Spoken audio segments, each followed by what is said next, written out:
So we've taken that annexation issue off the table. We've bought time. I'm not going to say that this is in perpetuity, but it really does give us time, because otherwise the two-state solution would be dead. Okay, so this is what I want to ask you about. You've bought time for what? Because you're right, the two-state solution looks like it is dead. And you've also said something that others agree with, that staying away from engaging with Israel, the Arab nations, has brought you not much. But the question is, what will you do now that you are at the table? Because the Palestinian leadership has called this a betrayal, and as you know perfectly well, the Arab League position was no separate deals unless there is a deal between Israel and the Palestinians. So the Palestinians say they had no idea, they were blindsided, they didn't know about this deal. So you didn't tell them. Now what can you do to use your leverage at the table to re-engage and create a process that may revive the idea of a two-state solution?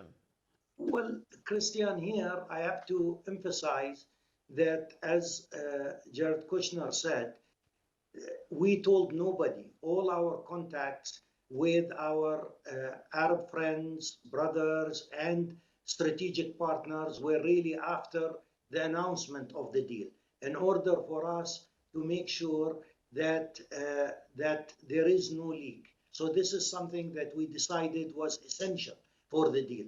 Right now, of course, the whole idea is that we are urging the Palestinian leadership to take this advantage. I mean, the United Arab Emirates is not the one that will actually conduct the negotiations, but we've been urging the Palestinians to stay engaged.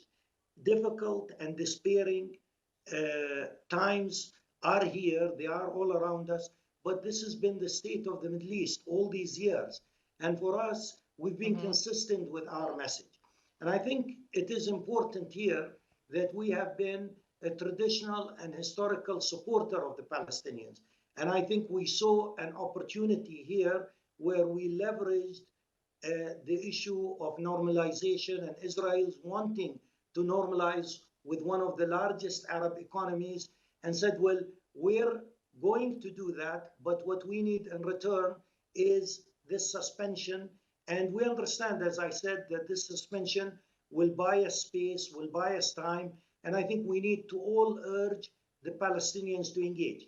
If you really look at the responses that we are hearing from the EU, from European capitals, from everybody that has been a traditional supporter of negotiations and a two-state solution, everybody is ecstatic about taking this off the table and being able to come back and to engage. And I think our urging to the Palestinians is to use this opportunity and not to lose it, because our history in the region is a history of missed opportunities.